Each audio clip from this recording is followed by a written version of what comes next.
And this is Politics by Jake. And you know, on Politics by Jake, we discuss history. We focus on history quite a bit. I tell you that frequently at the beginning of each show because it's important. I mean, in order to give you, my listeners, a context as far as what's important on how things have progressed today, how we have come to what we are today, what the issues are, the larger issues like the question of the defense of human civilization. That's a pretty large issue, right? That is emphatically posed now by the ferocity of the Russians in Ukraine. And you can see that they're hurling people into what they themselves call a meat grinder. It's just this awful cavalcade of human destruction that they're willing to do.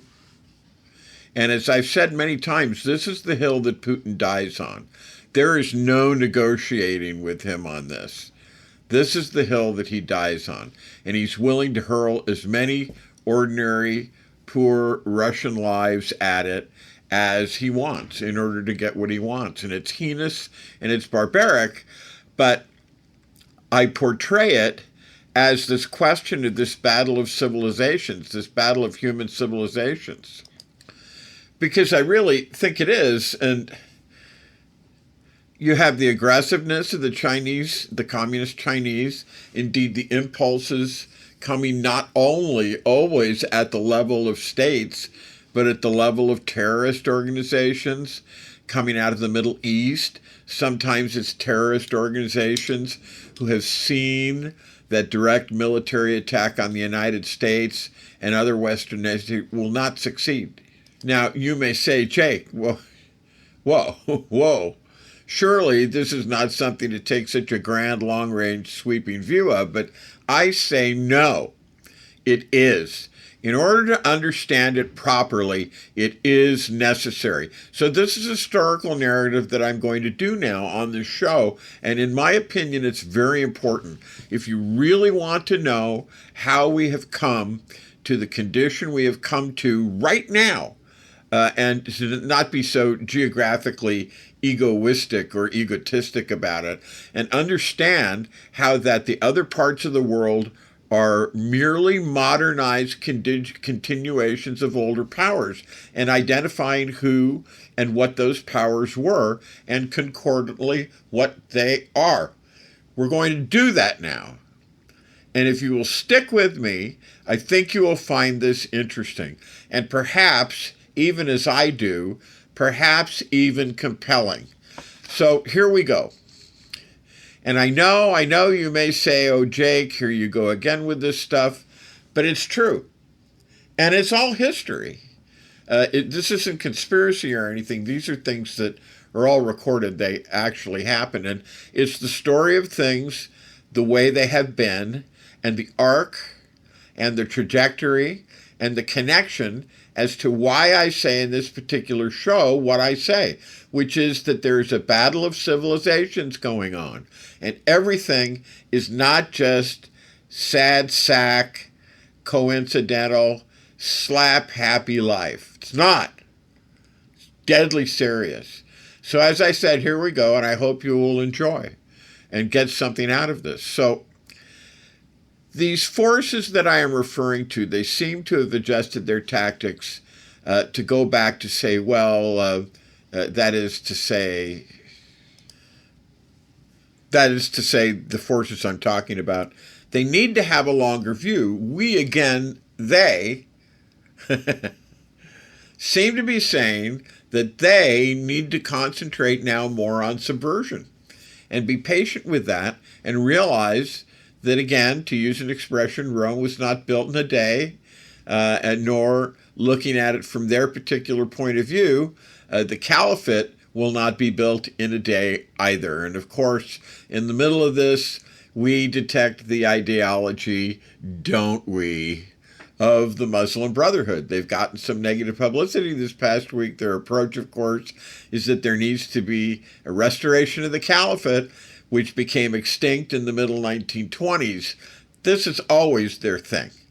That's the restoration of the caliphate. and they're quite serious. And in most cases, this meant, among other things, the Turkish Sultan. And that has to be governed internally by Sharia law. And that is, it seems to be a long-range thing. And not unlike communism, which also, under Lenin, because Lenin saw what had happened in Russia, how they were completely able to take over Russia. And he wanted to make it an international thing. He wanted to essentially attack all of Europe and the world with it. And this is why you got this thing called the Comintern, which stands for the Communist International, which was all about international communist revolution, which failed. But anyway, the French report on this talked about this special emphasis on disaggregating Western society, breaking up Western society, attempting to split. Obviously, and this to me, and I hope to the others of you who will listen to this, will consider that this is nothing less than shocking. But this is what the report said, and it is a tactic which, according to that French report, says that this is especially in the areas of education above all, secondary education, above all college campuses, the idea of being able to break up the defense capabilities of a country by creating a large negative minority, but large, who are opposed to any self-defense. So it comes down to, is Western civilization in danger? And I would say, yeah. I would say, yeah, it is. And does it deserve to be defended? That's a question that could be asked. And I would say, yeah. Western civilization does deserve to be defended. And I would be happy to debate that, I guess, but I would do it because I feel that Western civilization, of all civilizations, short of, the second coming of Jesus Christ, perhaps, is the best hope for humanity. And we can look at it this way. And I intend to plead that case a little bit here today. And at the end of the Cold War, we had a new world, right? We had Fukuyama, who came along, said this is the end of politics, this is the end of history, the Western approach, and he meant by the Western approach was this thing of what is essentially neoliberal economics, which I would say that's not the real Western approach, Fukuyama. That's not Alexander Hamilton. That's not Colbert of France during Louis XIV and so forth. The notion of laissez-faire, libertarian economics, supply-side economics. This is not the essence of Western civilization. Now, Huntington really thought so. Huntington said, well, Latin America doesn't like the free market. Therefore, they're not a part of Western civilization, and that is nothing short of crazy. But it's more complicated. The question now is, we have Western civilization with the United States, inevitably, whether you like it or not, we're at the center of this. And it can work. Just an example here, the question of USAID, which Trump has destroyed, and which, at least for the moment, no longer exists, but did for a long time. USAID cost the American taxpayer about $24 per taxpayer per year. So everybody who pays taxes pays $24 a year for USAID. And what do you get out of this?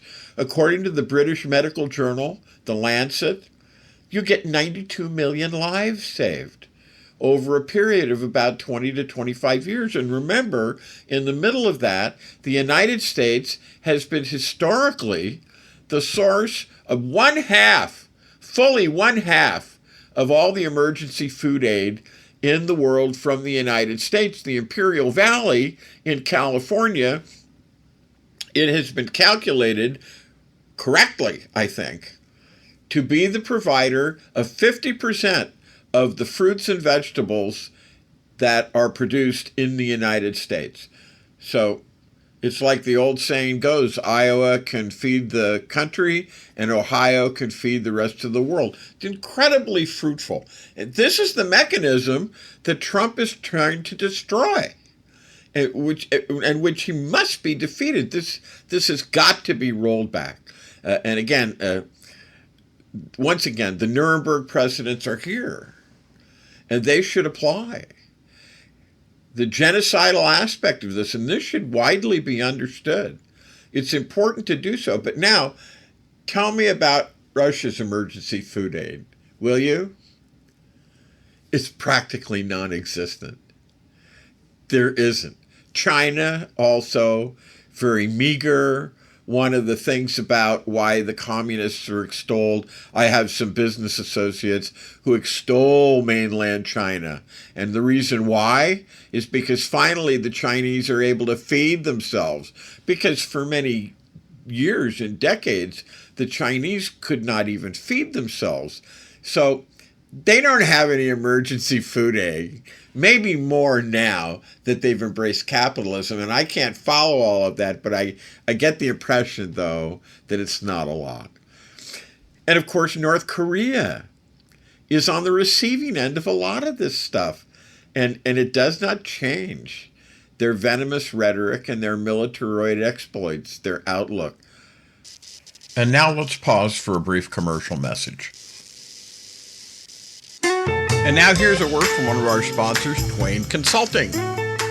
Hi, this is Jake with Twain Consulting. Let's be blunt, shall we? America is litigious. It's unstable, and it's financially weaponized. If your name is on everything you own, you're a sitting duck. At Twain Consulting, we help you vanish legally, ethically, and permanently. From land trusts to layered LLCs, we teach you how to restructure your assets so the predators can't see them and can't touch them. This isn't a loophole. It's a strategy that the wealthy have used for decades. Isn't it time you got the same protection? Call Twain Consulting at 805-380-5699 or visit us online. Protect what's yours before someone else claims it. And now let's get back to Jake and Politics by Jake.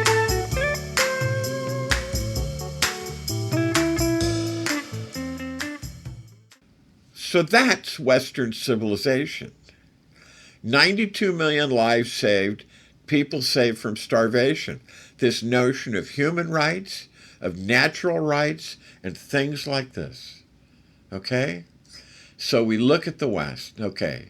So here in the United States, who are the principal attackers at the moment? Well, Huntington's approach, which you will remember is what I was saying more towards the beginning of this show, is to say that wars are not going to be the same as they have been in the past. They're going to be civilizational wars. In other words, a clash of civilizations where you're now in the realm of somebody like Toynbee, where you're discussing things like what are the different civilizations like the Hittites? The Hittites, when do they appear? When do they disappear? What causes their rise? What causes their fall? And that list, I think Toynbee's got something like 15 or something of the sort. And by the way, when I say Toynbee, this is who I'm referring to. It's Arnold J. Toynbee from 1889 to 1975. That's when he lived. And he was an English historian. And he was a philosopher of history, and he was an author best known for his 12-volume work, A Study of History, 1934 through 1961, which presented, I should say, a comparative analysis of the rise and fall of civilizations, emphasizing the role of creative responses to challenges and spiritual elements in societal development. So right now, we have Western civilization. So it's Central and Western Europe. In Europe, it's Germanic, it's Slavic, it's Latin, it's Italian, Spanish, Portuguese, Romanian, Rato-Romanos, and so forth. So you have all of those. What we have now is an attack on the West that comes principally from the Byzantine Empire successors. So, okay, what, you may ask, was the Byzantine Empire? Well, it's interesting because what it means is the Eastern Roman Empire. As a background, how this actually happened is this. The Roman Empire had grown too vast, too chaotic, too politically unstable, too unruly for Rome to manage, Western Rome and Rome on the Tiber. And Constantine saw the writing on the wall. The East was richer. It was more populous. It was more defensible. Trade routes and cultural energy ran through the eastern Mediterranean. Rome itself was politically toxic and militarily exposed. Constantine, and indeed others before him, kind of also recognized this, that a new power center was needed. That was aligned with his reforms and his Christianity. And this is ostensible, and I'm there with this argument that it was more about control than anything to do with Christianity and his beliefs. I don't think he had a sincere belief in Christianity. I think Constantine just saw Christianity as an apt vehicle. So anyway, he built a capital on the Bosporus, a fortress, a crossroads, a palace, and a statement of destiny. And in 330 Common Era, what some people say is AD Anno Domini, but now it's Common Era because they don't like to talk about the year of the Master, the year of the Lord. Constantine inaugurates Constantinople, the city of Constantine. Rome remains symbolic, of course, but the emperor's heartbeat moves to the east. Now, this all starts for real for the purposes of what I'm talking about in this show. It's Constantinople becomes a thing in 330 CE, but in 476 CE, or AD if you prefer, when the Roman Empire, the Western Roman Empire collapses, doesn't fall because remember, there's still Constantinople in the east. It's the last emperor there, 476 AD. Pardon me for going back in between CE and AD. Same thing, basically. Don't worry about it. But then the eastern portion, Constantinople, goes to 1453 AD. So it's about 1,000 extra years of life for the Roman Empire, the Western Roman Empire. They basically never get that back. And I hasten urgently to add this observation. The term Byzantine Empire was invented by Western historians in the 16th century, centuries after that empire fell, to distinguish it from the Latin-speaking Western Roman Empire.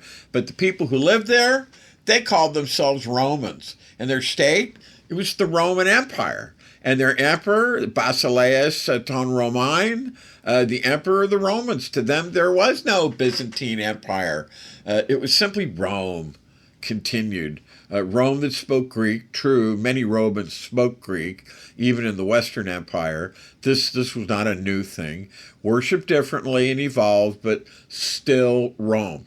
The only reason that people call it Byzantine, and I really hate it, and I try to cast pejoratives upon that term, is because Constantinople was built on top of an old Greek city called Byzantium. And Renaissance scholars needed a tidy label to separate this sophisticated Eastern Christian empire from their idealized memory of classical Rome. And out of this Byzantine empires, we will see, if not all today, coming up soon, the Byzantine Empire then takes in particular the Slavic countries, many of them, and Russia above all. This is one of the reasons that you see what's going on with Putin. He wants them back. He's a revanchist. Wants revenge on what happened. And so that gets us to about 988 AD. So when you're saying now in these days, certainly for the past 100 years, that Russia is an enemy, whether you know it or not, you're looking at the current form or the leading Byzantine Orthodox state. Because that's what Russia is right now. That's what the Russian entity is. And now here's a word from one of our sponsors, Twain Consulting.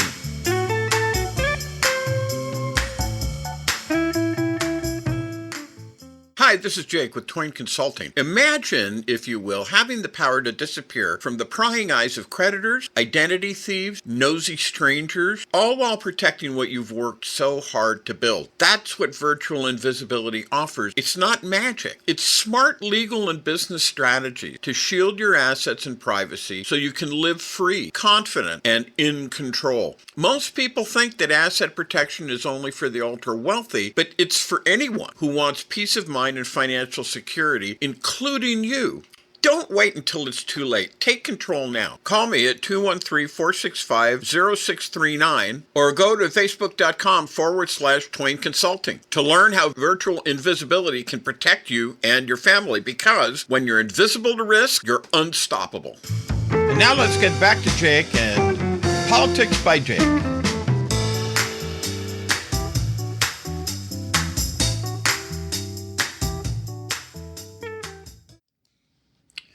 And at the same time, if we look back at the Byzantine Empire, Eastern Roman Empire, the capital, of course, was Istanbul.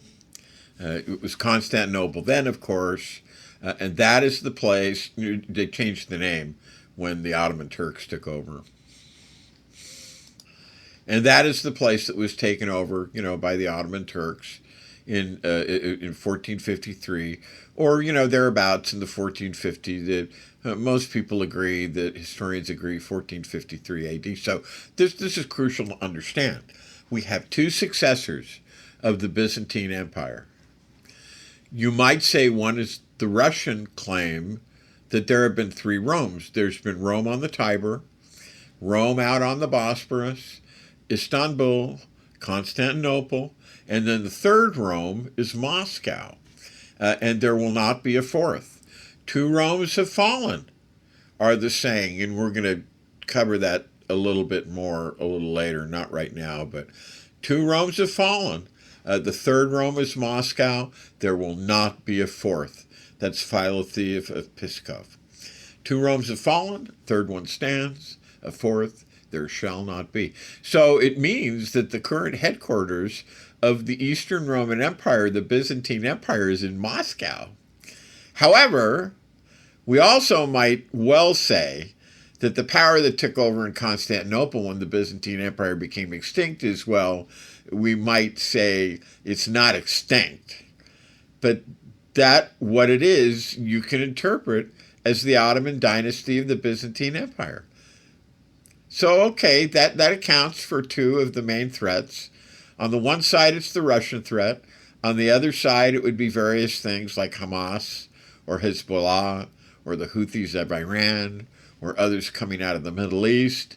So, but that's an important part of it. So another challenger, of course, is China under the neo-Maoists. And you look at that and you say, well, what are we dealing with here?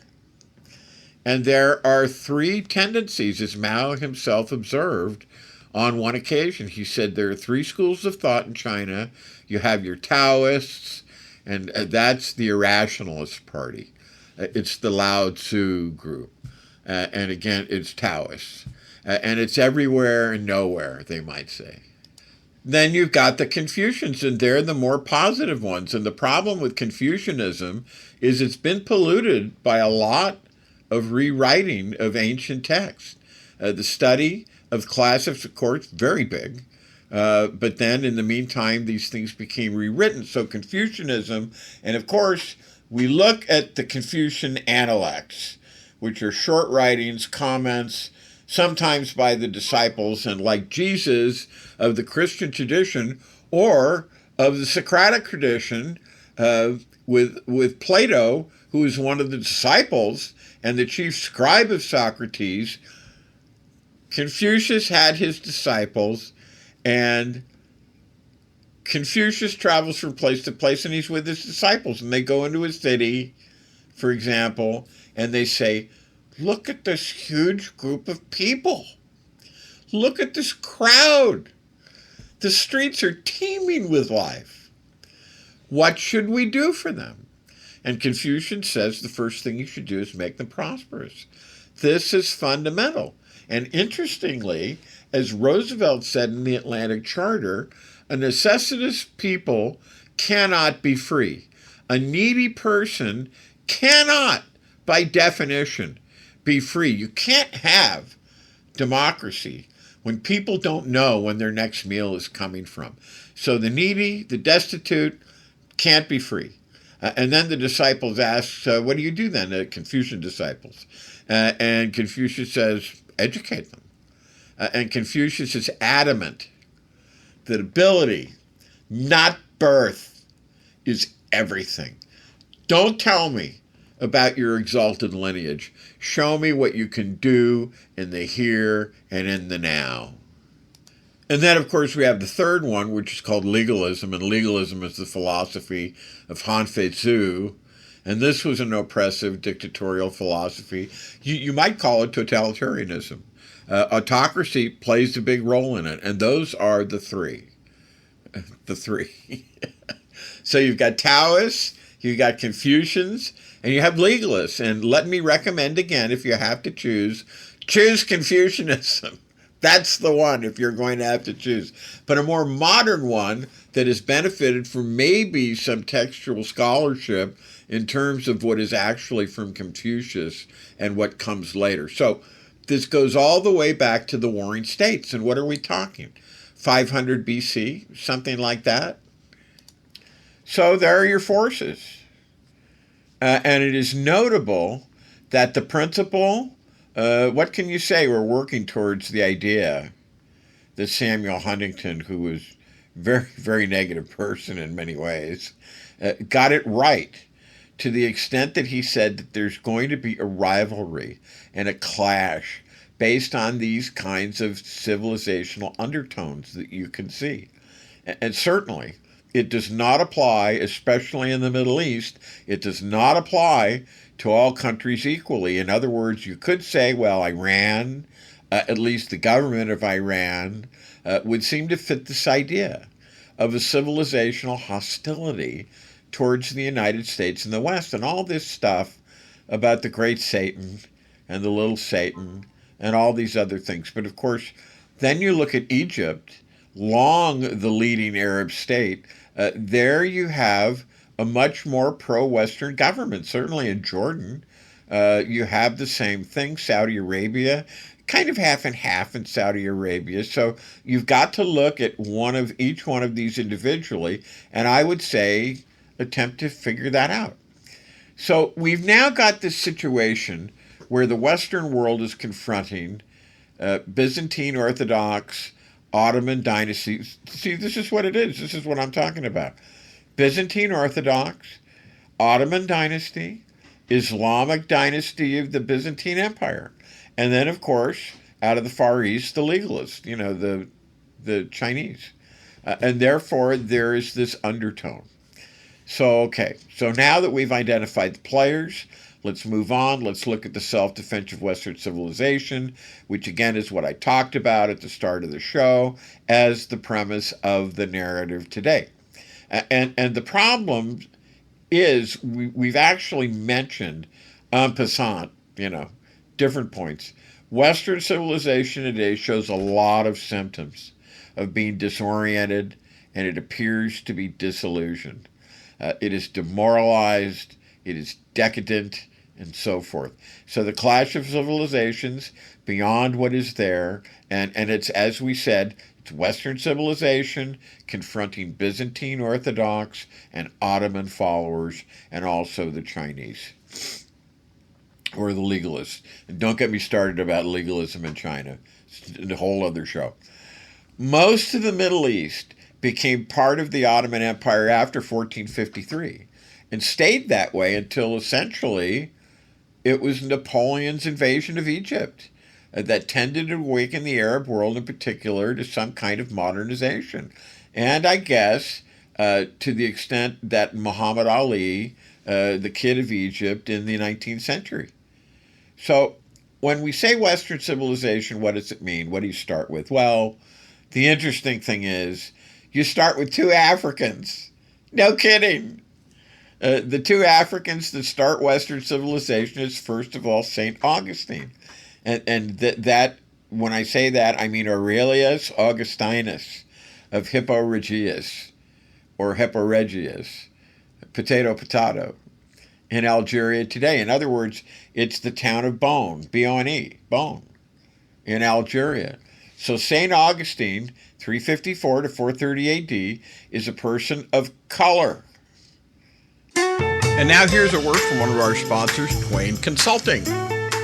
Hi, this is Jake with Twain Consulting. Let's be blunt, shall we? America is litigious. It's unstable, and it's financially weaponized. If your name is on everything you own, you're a sitting duck. At Twain Consulting, we help you vanish legally, ethically, and permanently. From land trusts to layered LLCs, we teach you how to restructure your assets so the predators can't see them and can't touch them. This isn't a loophole. It's a strategy that the wealthy have used for decades. Isn't it time you got the same protection? Call Twain Consulting at 805-380-5699 or visit us online. Protect what's yours before someone else claims it. And now let's get back to Jake and Politics by Jake.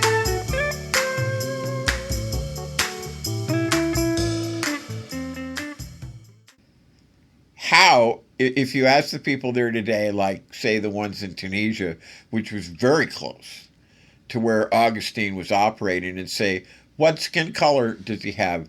And some will say brown, like us, brown, he's brown. But others, there are other schools that say, no, the guy is a black African. But the point is, an African of color is the original founder of Western civilization. And I think he ought to demolish racialist ideas, racist ideas of this stuff. St. Augustine was converted to Christianity by Bishop Ambrose of Milan, the famous Sant Ambrosio, St. Ambrose of Milan. His festival is the first week in December every year. It's called the Ambrosian Carnival of Milan. And that's going to be the opening night of La Scala, the famous opera house, and so forth. And you can see it all fits together. St. Augustine was a Manichean for quite a while, which is not a good thing to be, but he did it. His mother was Santa Monica.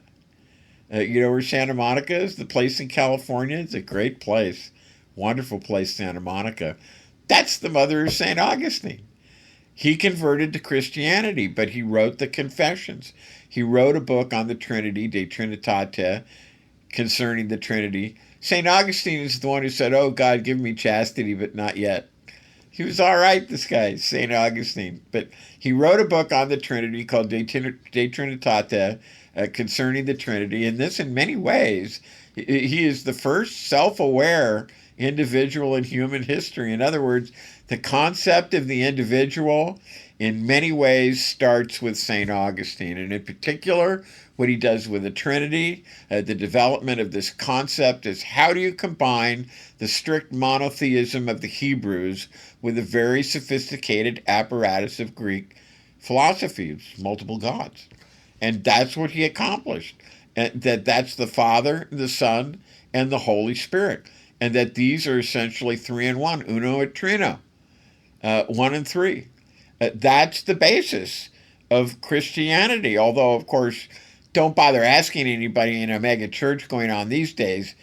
So okay, but this is one side of it, you see. You want to have a civilization. You want to have people. And the idea is the notion that they're individuals. They're not just some part of some phalanx, you know? They're not all the same. That's one side. Now, the public side of it is another African. And this is Pope Gelasius. He was the Pope of 492 AD to 496 AD. So, look, this is now the empire, the Western one that fell. The last emperor left in 476, that was Romulus Augustulus, and his name is not Romulus Augustus, but Augustulus, which means little Augustus.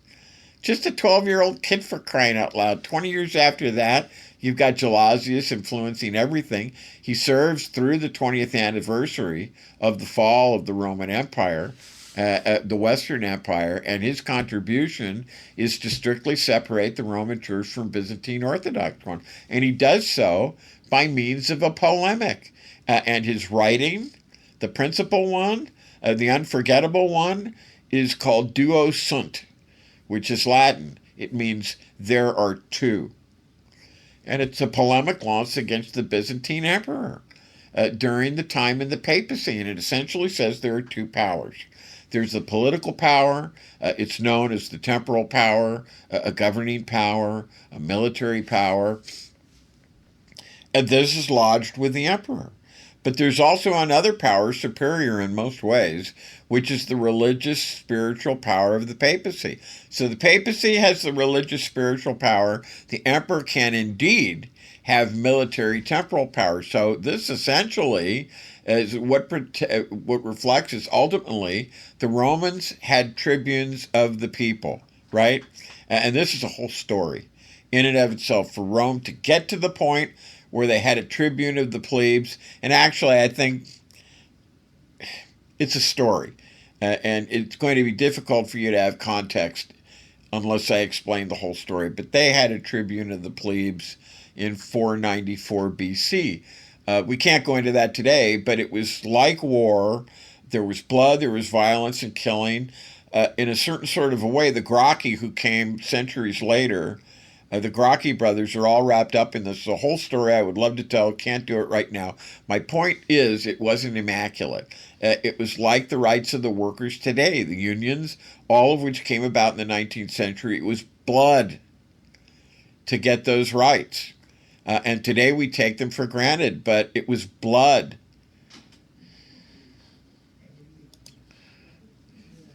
To wrest them out of the hands of the then power structure. And there was something called the First Secession of the Plebes. And this is a story all about the power of the people. And God, I wish I had the time to tell you about it. I can do it in another show. Can't do it now.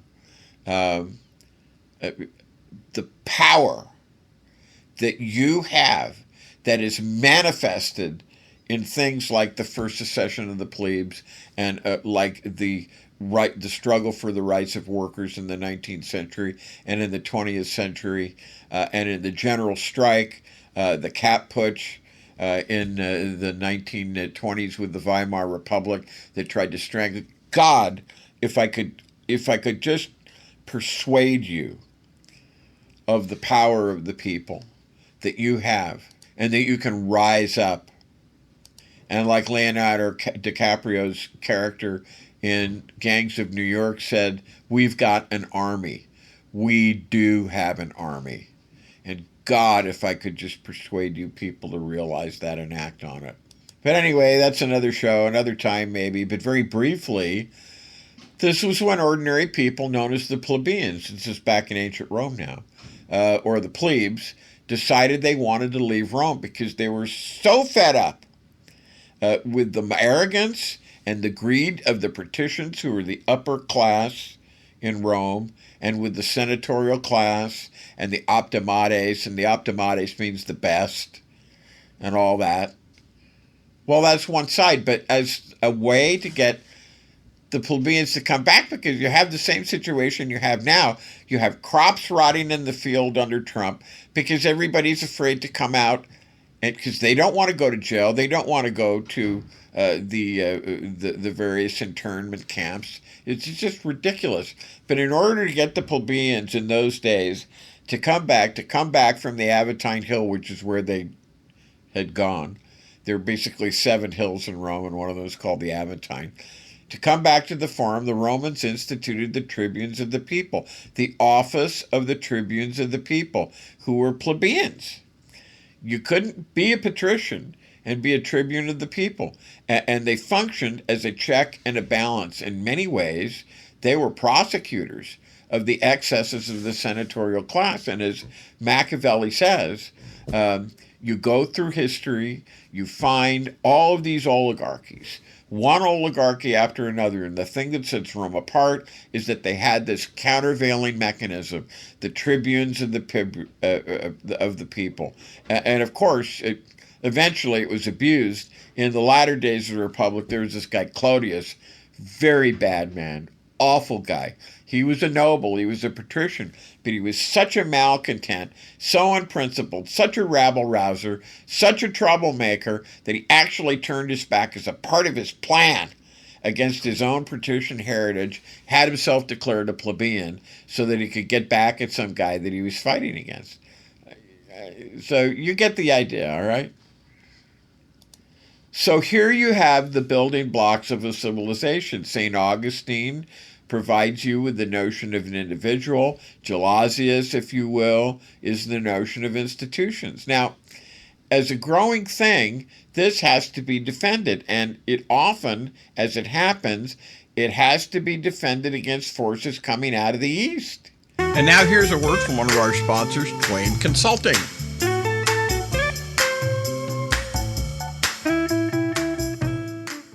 Hi, this is Jake with Twain Consulting. Imagine, if you will, having the power to disappear from the prying eyes of creditors, identity thieves, nosy strangers, all while protecting what you've worked so hard to build. That's what virtual invisibility offers. It's not magic. It's smart legal and business strategies to shield your assets and privacy so you can live free, confident, and in control. Most people think that asset protection is only for the ultra-wealthy, but it's for anyone who wants peace of mind and financial security, including you.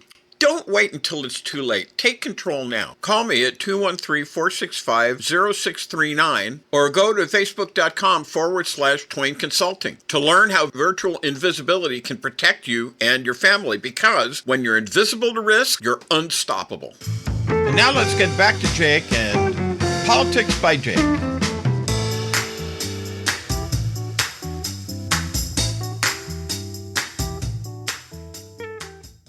Sometimes coming off the northern European plain, coming from across the Ural Mountains, coming out of the Middle East. So the first guy you've got to be defended, the first guy you've got to be aware of here in terms of the history of Western civilization is the general Ezio, like, Ezio Pinza, but it's Slavius or Slavius, again, potato, Slavius Aetius or Aetius.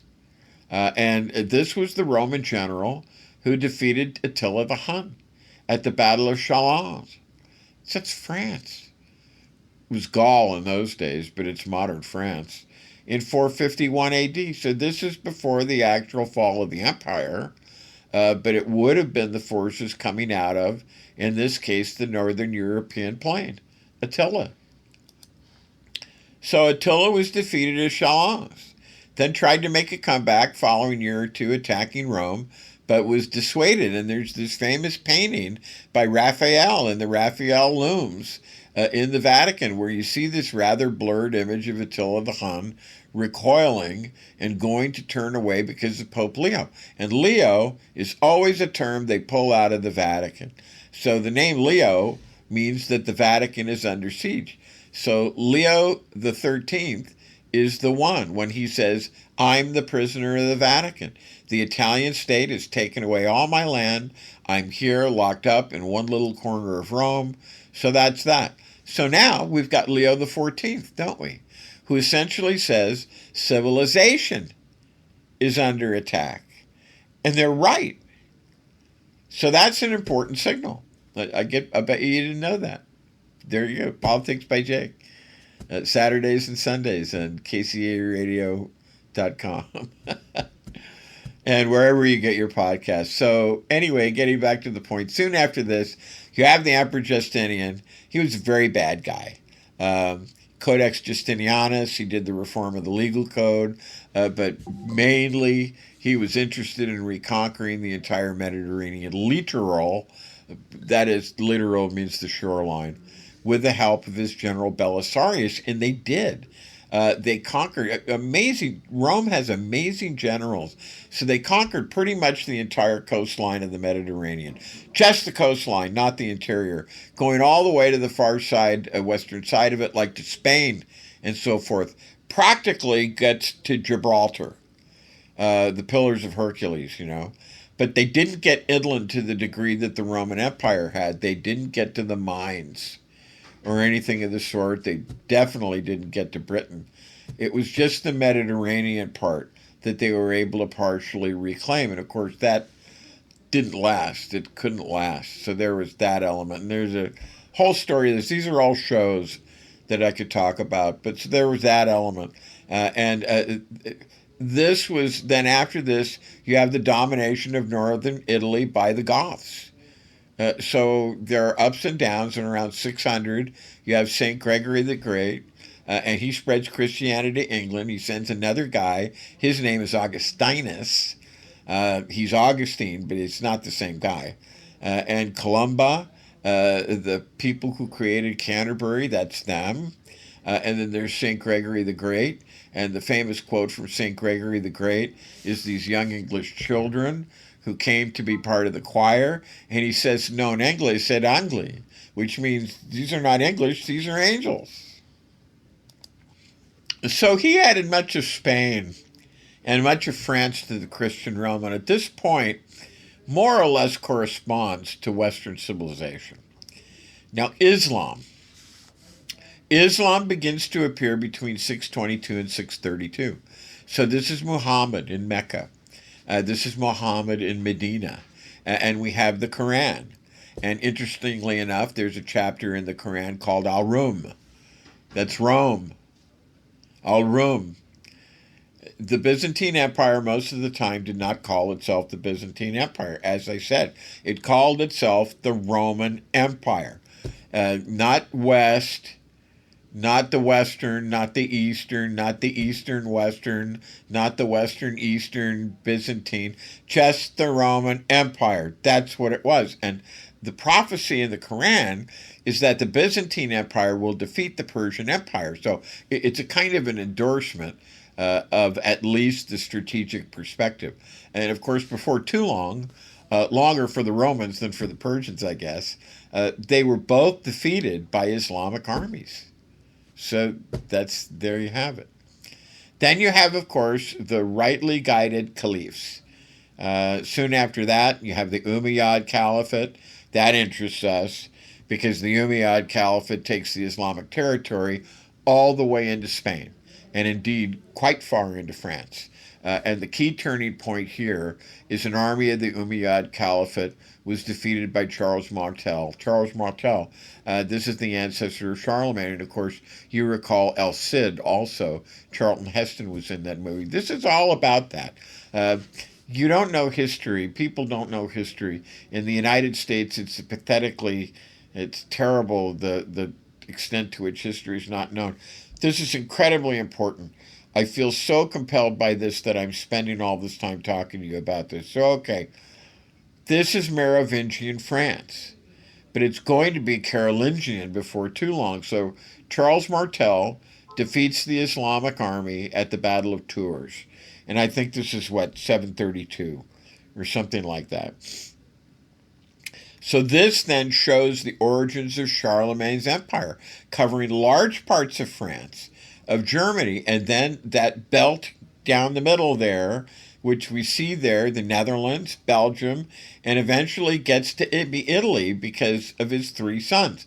So that's the Holy Roman Empire. Charlemagne is crowned emperor, or actually not, it doesn't say emperor, it says Imperium Romanum Gubernans, which means the governor of the Roman Empire. 800 AD, Christmas Day at the Vatican, he goes, he inaugurates this tradition that the German emperor, the Holy Roman Empire, has to go to Rome to be crowned. You see, this goes on all the way, I guess, to the 1700s. The tensions between the West and the Byzantine realm become extremely acute, and especially with a figure called Photius, or Photius. Let's call him Photius, okay. There'd be an unfortunate similarity with the pronunciation of excrement if I were to say Photius. So Photius is the Patriarch of Constantinople, and he's the head of the Orthodox Church there, but you have to remember, this is really important. Under the Byzantine system, the emperor is practically divine. He is just about, they call him, he's iso-apostolic. He's at the same level of an apostle, at least, and maybe more. And the patriarch is simply a kind of official. He's a high-ranking official, but he's an official nonetheless. He depends for his authority on the emperor. It's not like the West. In the West, the king is one guy, or the emperor is one guy, and on the other hand, you have the pope, and the pope is another guy. And sometimes they fight. And this is not the Byzantine system, so to grasp this, you've got to just maybe stress this more and more. The idea of a separation of powers, and it's not so complicated. the idea of checks and balances, the opening of the mind. And it has to do with this idea that there are two authorities. And you have to decide. You're individual now. You have to make up your mind which one is right, which one is wrong. To what extent are they right? To what extent are they wrong? Who is it that you are going to follow? What are you going to do in systems that are totalitarian, where one source of authority exercises this exclusive control and domination over policy and religion? That's the other thing. Under Byzantine system, the political side and the religious side, they are fused. They're inseparable. And we've already seen from Gelasius, right, from 20 years after the fall of the Roman Empire, he says, no, the powers are two. Duo sunt. Duo sunt. There are two. Spiritual power of the Pope, temporal power of the Emperor, but they're separate. And they cannot be exercised by the same person. And now here's a word from one of our sponsors, Twain Consulting. The world is unraveling fast. Governments are weakening, markets are crashing, chaos is looming. You need more than hope. You need a plan. Collapse Protocol gives you the tools to protect your assets, secure your future, and survive the storm. Don't wait for the collapse to hit. Prepare now. Visit Twain Consulting at facebook.com/Twain Consulting or call 213-465-0639. Collapse Protocol. Your shield when everything else fails. It's got to be different. So if you believe in the separation of powers, that's where it comes from. If you believe in freedom of thought, then that is absolutely essential. So Thodius is also iso-apostolic according to the Byzantine tradition. He's as good as St. Peter or any of the others. And here we get the rush to convert the Slavs. And as we mentioned, Russia is converted in 988. Prince Vladimir of Kiev, I think this happens at Kherson, now a part, of the war zone there. A lot of it is under Russian control, not all of it. That's where he writes a little poem that's attributed to him, which is undoubtedly slanderous, because this guy, Vladimir of Kiev, says, well, I've got to look at Judaism, I've got to look at Islam, I've got to look at Orthodoxy. I don't know if he looked at the Roman Catholics, because rulers often said Roman Catholicism is too soft, not strong enough. At most, they might accept alien Christianity, where it turns to Christ as an inferior figure. So in this case, Vladimir of Kiev says that its authority is by choice. The runner-up is Islam, I guess. And he says a little poem, essentially says Russians need to drink wine, alcohol. Without that, we can't live. So he says, I can't take the Islamic side of it. All right, so that's Vladimir of Kiev. But notice, of Kiev, the central fact is not a guy who's operating for Moscow, because this is not the center of the Russian world.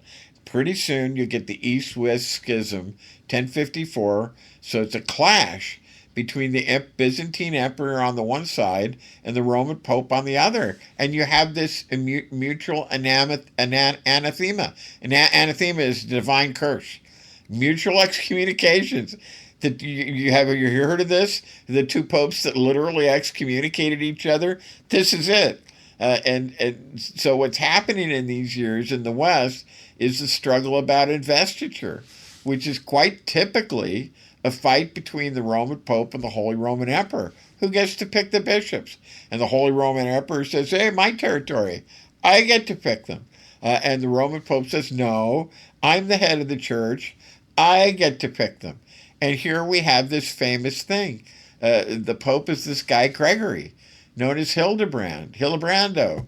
And he's got a castle in central Italy, a little bit up the mountains in Canosia.